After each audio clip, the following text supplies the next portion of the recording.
Sable is a game that cuts straight through to my core. It's a game following protagonists bearing the same name, undertaking a meaningful rite of passage in a strange world known as Midden, where they encounter several strange characters and journey into mysterious lands. I finished this game around 2 months ago, when I finally clocked in the Platinum trophy. But unlike several other indie Platinums that I've accumulated over the past few years, I still think about this game so often.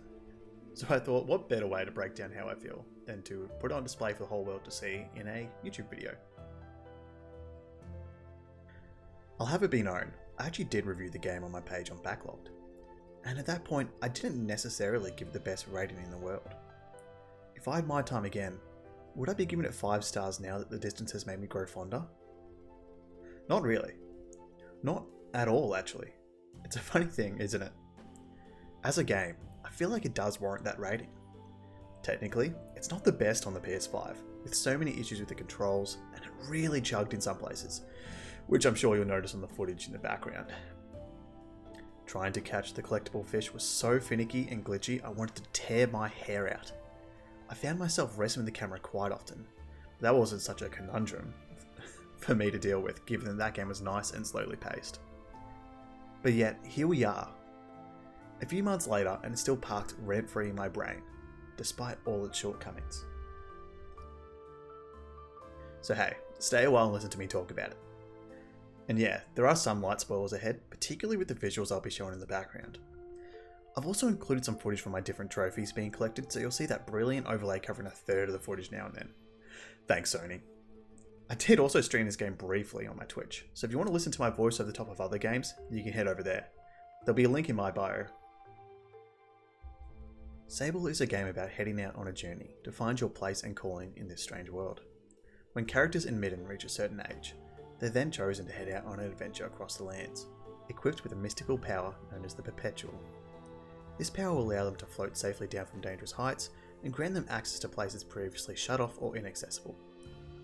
Think Spyro and his glide, basically granting the player downwards diagonal movement, but never really upwards. Instead, to go upwards, you've got to climb using a Breath of the Wild-esque stamina circle. It starts off pretty small but can be upgraded later. You also receive a bike as part of this journey, which soon becomes your best friend and only companion as you jet across the massive open landscapes. Your outfit and mask can be customized with mostly cosmetic changes. I think the outfits are all pretty good, honestly, and they fit seamlessly into this world the developers Shedworks have constructed. The bike also will have a lot of cosmetic changes on offer, but you can also get different parts to change the way it looks and moves. Again, pretty simple stuff, but I'm definitely glad it's in there as an option. And yeah, that's basically all there is to the premise. It's a game that doesn't need to do too much, because it really does speak for itself in the best way possible. The narrative and story is set out in a way that is explored through chatting with NPCs or observing the world around you. You as the player can choose to absorb as much or as little of the world and story as you wish. On that, the titular character Sable doesn't really speak much. In fact, she only really speaks when us the player gets to pick her response. Occasionally, they'll make mental notes of something as an event unfolds or to remind the player to pay attention to a certain something. This is really important, which I'll get to later. Take notes. The characters around her all talk to Sable with the familiarity of her role in this world. They know that if they have an odd job or two, she's the best candidate. Some of these characters are dismissive, some curious, some nostalgic, and some just want to make our day better. The writing is excellent, honestly. I loved it, and I think it did a brilliant job of conveying the different emotions, personalities, ambitions, goals, and vibes of all these NPCs, in the absence of full-on facial animations and vibrant voice acting. I genuinely found myself trying to chat to every NPC I could find to see what weird and wonderful things they would say. I'm sure you've already been able to tell, but the art direction in this game is absolutely stunning. Everything feels so in touch with the visual language that the studio has laid out for itself already. It's clear that the art style has been derived from the works of French artist Möbius, who is renowned for his representation of sci-fi worlds. Some desolate, some crowded, but all colourful in some strange way.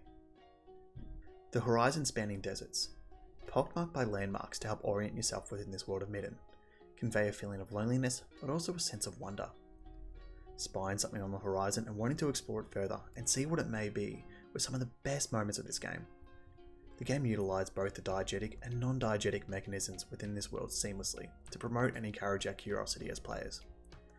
I'm sure most of us have played a game with a similar style of, you see that mountain? You can climb it. But in this instance, the breadcrumb trail left behind as we explored never really felt heavy-handed. I felt like I was directing things myself.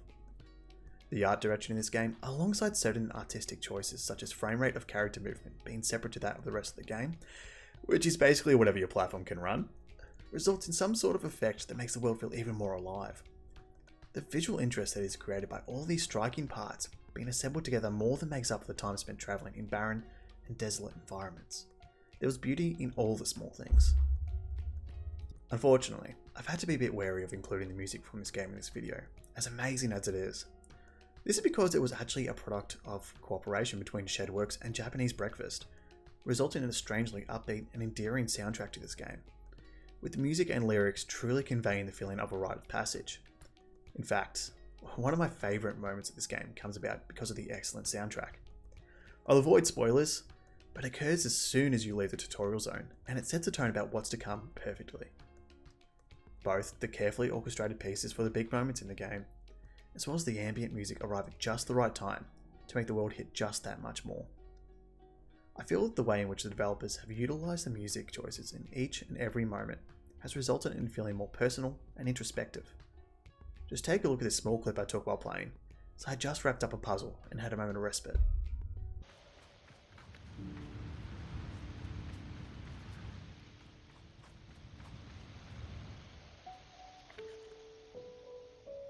Rather than some bombastic set piece that the whole world stops and watches, it feels as if the ambience is accompanying the main character's thoughts, and in turn, your own as the player. Once again, take some notes. And do yourself a favour and add this entire game's OST to your playlist. I think what sets this apart from one of the several games that I played throughout a year, that very well may warrant their own video, is that this game cuts straight through to my core, if you weren't able to tell that already. But hey, if not, let me go through why I think this game is special to me, and it may be special to others.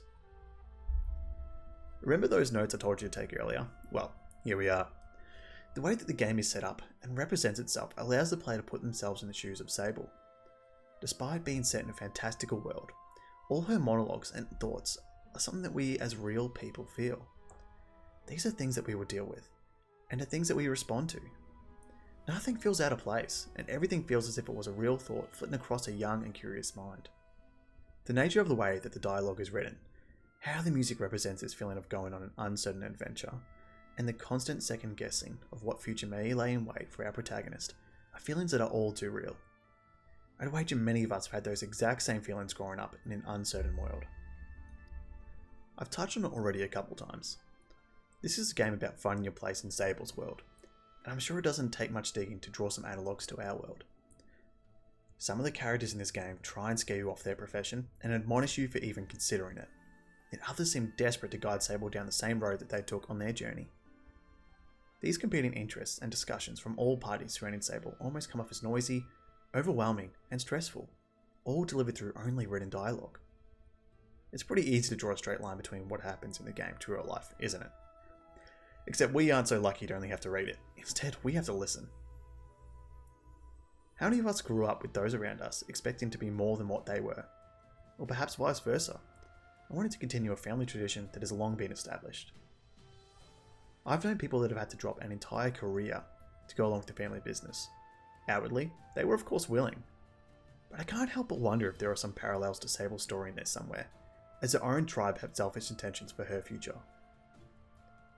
Weirdly, this is a game about growing up that can be appreciated by those who have yet to begin growing up, those in the process of growing up, and those who have long fought those battles and can now sit back and look contentedly on the life that they led.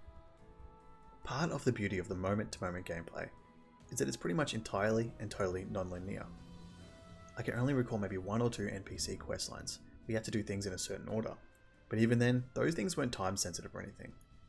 Me personally, upon embarking on my adventure, I was intrigued by some gossip surrounding rumours of a bigger city when I first stopped in at a small station to chat with some traders, so I made it my goal to head there first and see what's happening. But you can totally not do that, and instead head straight south to see if there are any decent bike upgrades, or potentially to the west to uncover the mystery surrounding all the large metal structures lying around the world.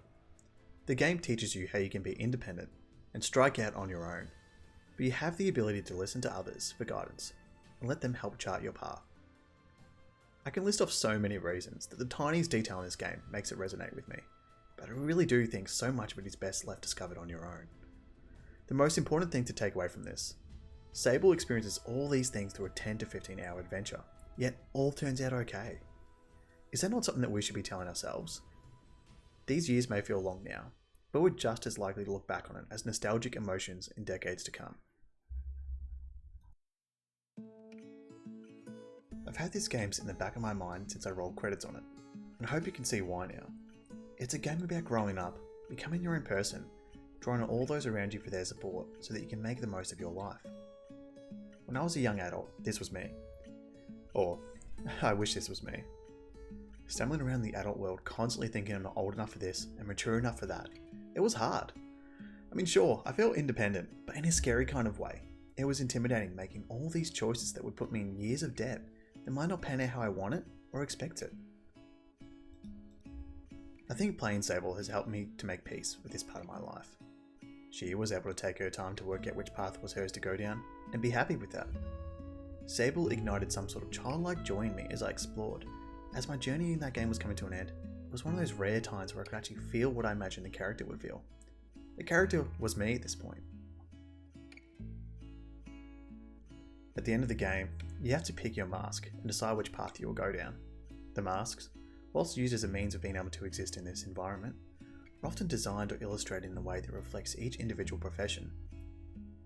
The concept of someone donning a mask to cover their expressions and emotions in order to operate within a certain defined role does carry some weight to it, does it not?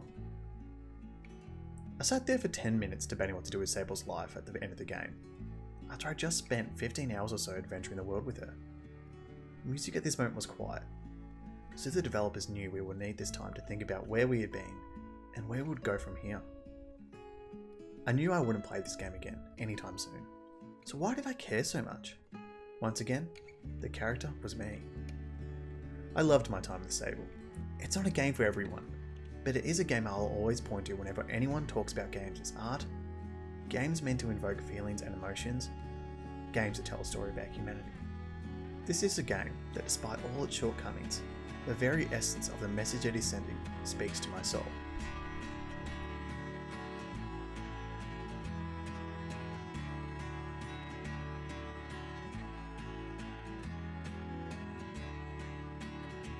Once again, thank you so much for watching this video.